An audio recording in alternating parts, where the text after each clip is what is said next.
আমার লিভার হলো আমার শরীরের, আপনার শরীরের সবচেয়ে বড় কেমিক্যাল কারখানা। যদি কোনো কারণে আপনার লিভারটা নষ্ট হয়, লিভার ড্যামেজ হয়, তাহলে আপনার শরীরে কিছু লক্ষণ দেখা দিবে। লিভারটা থাকে পেটের ডান পাশে। লিভার হলো শরীরের সবচেয়ে বড় গ্রন্থি। এটা কিছু রস তৈরি করে, যেমন পিত্তথলিতে যে রসটা থাকে, পিত্ত রস, এটা কিন্তু আমাদের খাবার হজম করে। এটা মূলত লিভার তৈরি করে।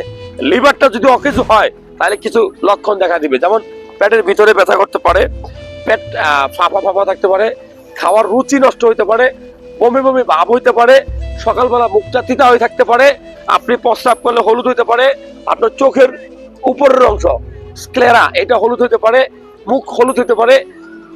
এক কথায় আপনার জন্ডিসের লক্ষণ, এই লক্ষণগুলো আপনার শরীরে দেখা দিবে।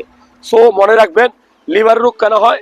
আপনার অপরিষ্কার পানি খাওয়ার জন্য, অপরিচ্ছন্ন হোটেলে খাওয়ার জন্য, হেপাটাইটিস বি ভাইরাস আপনার শরীরে থাকলে, আপনার হেপাটাইটিস সি ভাইরাস আপনার শরীরে থাকলে, আপনি যদি অতিরিক্ত অ্যান্টিবায়োটিক খান, হ্যাঁ, আপনি যদি কোনো কারণে আপনার বাবা বা আপনার ফ্যামিলিতে লিভার রোগের ইতিহাস ছিল, আপনি যদি এর মধ্যে পরীক্ষা নিরীক্ষা না করেন, আপনি লিভার বা জন্ডিস রোগে আপনি আক্রান্ত হতে পারেন।